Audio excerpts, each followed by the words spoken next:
Assalamualaikum. Waalaikumsalam warahmatullahi wabarakatuh. Bagaimana kabarnya adik-adik sekalian? Alhamdulillah baik, Pak. Alhamdulillahirrahmanirrahim. Baik, di pertemuan kita kali ini kita akan membicarakan tentang sosialisasi dengan tema proses dan interaksi sosial. Kira-kira di antara teman-teman ada yang tahu tidak apa itu proses dan apa itu interaksi sosial? Ada yang tahu?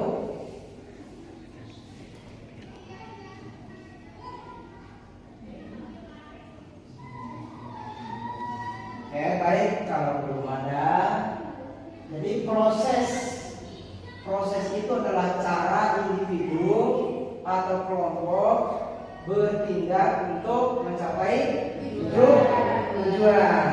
Lalu apa bedanya dengan interaksi sosial? Ada yang tahu? Oke, benar.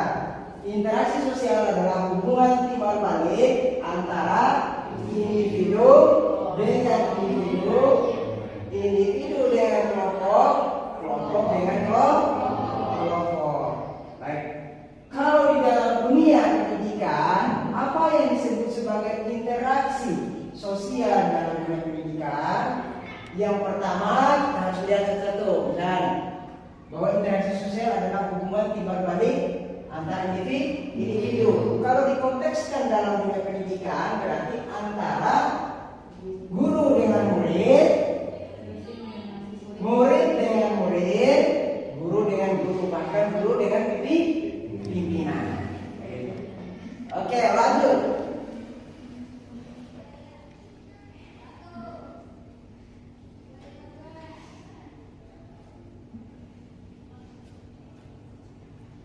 Lanjut. Nah, ternyata setelah kita mengetahui perbedaan antara proses sosial dan interaksi sosial, kita perlu juga mengetahui bahwa syarat-syarat terjadinya interaksi sosial itu ada dua. Yang pertama, ada yang kontak sosial. Yang kedua, komunikasi. Maka poin yang terpenting dalam syarat terjadinya interaksi sosial harus ada kontak sosial dulu, baru terjadinya proses komunikasi. Nah, kita lihat selanjutnya adalah bentuk-bentuk interaksi sosial. Ternyata bentuk-bentuk interaksi sosial itu ada dua. Yang pertama apa?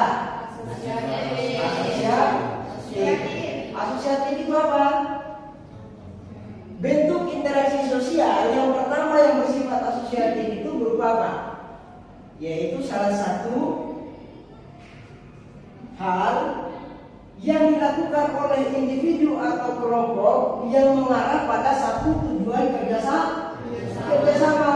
Artinya yang bersifat asosiatif itu adalah sesuatu yang mengarah kepada kerjasama dan menghindari diskerjasama. Sedangkan sebaliknya adalah bentuk interaksi sosial yang bersifat disosiatif. Kalau disosiatif berarti kebalikannya. Kebalikannya siapa kira-kira yang bisa memberikan contoh? Ada. Kalau asosiatif dia mengarah kepada kerjasama, berarti kalau disosiatif dia mengarah apa? Ada? Tinggal dibalik saja. Kalau asosiatif dia mengarah kepada hubungan kerjasama, sedangkan kalau disosiatif berarti dia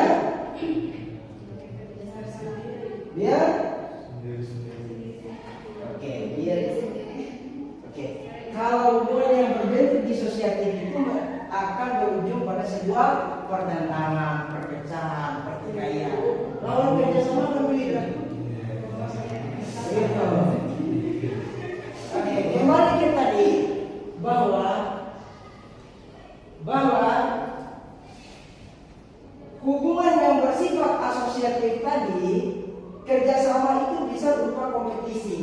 Ada yang tahu pemain sepak bola? Jumlahnya berapa? 11 orang.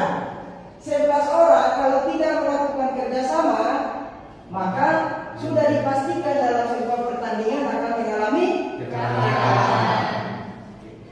Sebaliknya, dia tidak bisa disebut sebagai juara kalau tidak ada kompetisi antara dua klubnya. Coba bayangkan, kalau cuma satu klub yang main, lawannya tidak ada. Oke, sampai di sini ada yang mau bertanya?